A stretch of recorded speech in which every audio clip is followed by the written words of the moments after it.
Moi, je m'appelle Siri Samira, je suis présidente de l'association Prépa Pharma Solidaire. Moi, je suis une association non lucrative. Mon but, c'est de récolter du matériel médical et produits d'hygiène que je donne surtout aux SDF de la rue de la métropole lyonnaise à la région Auvergne-Rhône-Alpes. Et je sillonne un peu en voiture pour pouvoir, avec mon maître, parce que j'ai des appareillages, des béquilles, quelques fauteuils roulants, quelques déambulateurs, quelques appareillages de attelles, ceintures, colliers, voilà, et tout, pour savoir quels sont les besoins des gens qui sont à la rue. Et je donne aussi à des associations qui ont des bénéficiaires qui sont SDF à la rue. Je suis en collaboration avec quelques associations. Par contre, les associations à qui je distribue, je leur fais signer une charte. Et la charte, elle est signée par rapport à l'association que j'ai faite moi-même. Et tout ce que je leur donne, je les fais rentrer sur l'ordinateur et que je leur mets les papiers par rapport à leur nom. On va dire c'est tout traçabilité faite comme ça, ils auront, même moi j'ai une traçabilité et eux-mêmes ils ont une traçabilité. D'où vous est venue l'idée de créer cette association? Alors, j'étais bénévole il y a quelques années avec une association qui avait à peu près le même principe. J'étais bénévole en 2019. Alors, j'étais beaucoup sur le terrain. Le président qui n'était pas dans la région lyonnaise, il était parisien. Donc, moi, j'étais souvent sur le terrain. Et quand, au bout de 5 ans, on avait un local sur Villeurbanne, et ben, ils nous ont dit de partir parce qu'il y avait un tramway qui allait passer. Et ben, quand ils ont dû partir, ben, l'association a fermé. Et j'avais pas mal de personnes qui me sollicitaient par rapport au matériel médical, produits d'hygiène et tout ce qui suit. Donc, j'ai décidé de créer ma propre association et pour pouvoir continuer cette action-là. Parce que pour moi, ça fait pas mal d'années que je suis dessus. Depuis combien de temps elle existe et comment est-elle perçue par les gens vers qui vous allez? Alors, depuis 2024, elle existe. L'association s'appelle Préparateur Pharmaceutique Solidaire. En abrégé, c'est Pharma Solidaire, au pluriel.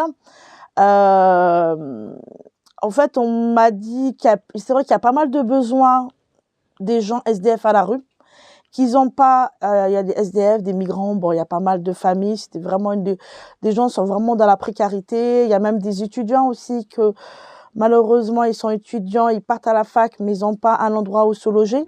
Donc, moi, se loger, c'est pas mon secteur. Moi, c'est surtout produits d'hygiène, matériel médical. J'essaie de les aider comme je peux. Mais malheureusement, le local, il est un peu petit. Donc, je ne peux pas recevoir des palettes de dons. Alors qu'ils me mettent, il y a pas mal de laboratoires, des structures qui me donnent des palettes de dons gratuits.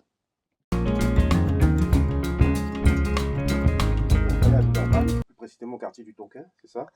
Alors oui. Et quand on voit le local, effectivement, vous aurez l'occasion de le voir, vous le voyez aux images, il est exigu et on voit ce que vous faites aujourd'hui. Quels sont vos besoins? Mes besoins, c'est de chercher un local qui fait à peu près 100 mètres carrés. Parce que pour recevoir les palettes, on propose souvent des palettes, 10 palettes, 15 palettes, 20 palettes. Local à moins de 30 mètres carrés, je crois qu'il fait à vue d'œil 15 mètres carrés à peu près. Donc, je ne peux pas recevoir toutes les palettes. Je suis obligée de les refuser parce que c'est un local de partage et l'association avec qui je suis, elle ne veut pas que je peux pas recevoir les palettes. Donc, je suis dans l'obligation de les refuser parce que j'ai pas assez de place pour tout recevoir. Quelles sont les démarches que vous avez entreprises justement pour avoir un meilleur local? Alors, j'ai fait un appel à la mairie. J'ai été à la mairie, j'ai fait une demande à la mairie, à la vie associative. J'ai eu rendez-vous avec la vie associative en leur disant que le local est trop petit. La mairie m'a mis dans ce local avec l'association Le Cœur de Tonkin, mais malheureusement est trop petit et moi je chercherais un local à titre gratuit. Où je suis actuellement, c'est un local à titre gratuit mais trop petit, mais malheureusement les charges elles sont trop élevées au niveau d'électricité alors que ça fait moins de 20 mètres carrés. Avez-vous un appel à lancer? Oui, j'ai un appel à lancer. Je chercherai un local beaucoup plus grand, à titre gratuit. Il faut que ça soit que j'ai l'électricité et un point d'eau. Parce que moi, je travaille avec un ordinateur. Tous les dons que je reçois, je le fais une traçabilité ordinateur. Donc, j'ai besoin quand même un point électrique quand même. Et il faut que ce soit au rez-de-chaussée pour pouvoir accepter tous les dons parce que ça arrive en conteneur, ça arrive en camion. Donc, voilà. Tout à l'heure, avant l'interview, vous avez évoqué le côté international. Est-ce que vous pouvez nous en dire un peu plus? Oui, je voudrais faire. Alors, je travaille à pas mal d'associations qui sont dans l'international.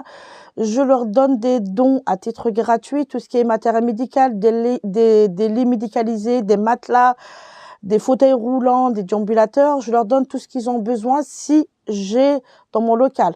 Malheureusement, je peux pas tout accepter, donc des fois, je le mets en relation avec des personnes qui me contactent pour, comme les lits médicalisés sont grands, les matelas, elles sont quand même énormes, et comme j'ai un local de moins 20 mètres carrés, c'est pas possible de recevoir tous les dons. Donc moi, le projet de cette année aussi, je voudrais envoyer en Algérie du matériel médical. Le projet est en cours et normalement, j'ai trouvé l'association qui est en relation avec les territoires, avec les douaniers. Ils peuvent me faire les autorisations. Donc, pour pouvoir avancer dans le projet, donc déjà, l'association elle a aucune subvention. Par contre, je suis reconnue intérêt général. Je peux faire des CERFA, déduction des impôts, comme je suis reconnue intérêt général. Donc, je fais appel pour trouver un local beaucoup plus grand. Et pouvoir avancer mon projet, il faudrait des dons financiers pour pouvoir avancer dans tout ça. Parce que je fais toutes les démarches, on va dire, toutes les actions que je fais moi-même, je les fais avec mon compte personnel. Alors, on revient sur l'international. Vers qui est-ce dirigé particulièrement à l'international? Alors, moi, je distribue, je donne, j'aide les associations dans l'international, dans les pays de guerre, dans les pays sous-développés. Alors, j'ai aidé comme j'ai pu, le Côte d'Ivoire, le Maroc, la Tunisie, j'ai aidé, l'Ukraine. J'ai aidé, pas mal d'associations. La liste, elle est longue, en fait, hein, parce que les assos me Et quel contactent. type d'aide vous leur donnez? Alors, je leur donne beaucoup du matériel médical. Alors, comme les médicalisés, comme des matelas anti-escar, comme des produits pour les chirurgies, hôpital, parce qu'il y a pas mal d'hôpitaux sous-développés, il y a pas mal d'hôpitaux qui leur manquent, qui ont besoin de tout ça, les poches à urine, c'est vraiment. Alors par contre, quand je récupère aussi des produits d'hygiène ou des couches ou des trucs comme ça, moi je veux pas que ce soit périmé, donc je trie vraiment avant de leur fournir. Ça m'arrive que je les ramène chez moi parce que là c'est un tout petit local, que je puisse trier. Ce qui est périmé, ça ne passe pas dans les douanes. Le conteneur est refusé, donc je fais quand même et je suis toute seule à tout gérer au niveau du tri et au niveau de la distribution. Donc là, ce que je chercherais, en fait, les bénévoles, on peut les trouver, mais malheureusement, le local est trop petit. Je ne peux pas accueillir autant de bénévoles sur un tout petit local. Si Madame Siri, vous aviez un rêve, quel serait-il? Bah, pour mon association, c'est vraiment avoir un énorme local pour que je puisse, on va dire, je me reposerai un peu moralement parce que ce projet-là me tient vraiment à cœur. Et là, depuis la création de mon association en 2024, c'est une galère à trouver un local. Et là, je suis avec une association. Elle me demande on va dire, de payer des factures un peu élevées, moi je trouve, alors que j'ai aucune subvention, alors que le local est à titre gratuit. Le local à titre gratuit et l'eau, il est à titre gratuit. Donc, en étant à moins de 10 mètres carrés, moi, je voudrais vraiment que mon association soit un peu plus grande, avoir trouvé un local un peu plus grand. Par contre, vraiment un peu plus grand, que je puisse avancer dans mes démarches et que je puisse avoir plus de dons pour les gens à la rue et pour l'international aussi. Si vous avez des remerciements à apporter par rapport à tout ce que vous faites là, des personnes à remercier, des structures. Alors, moi, je remercie Monsieur le maire pour me mettre dans un... Je remercie de m'avoir trouvé un petit local. Je le remercie vraiment du fond du cœur, mais il me faudrait vraiment un plus grand local pour pouvoir que je puisse avancer dans mes actions. Et je remercie tous les bénévoles, toutes les structures, toutes les associations qui me soutiennent et toutes les personnes qui me soutiennent souvent pour mes actions, que j'essaye d'avancer. Et ça, c'est vraiment très, très important. Et voilà.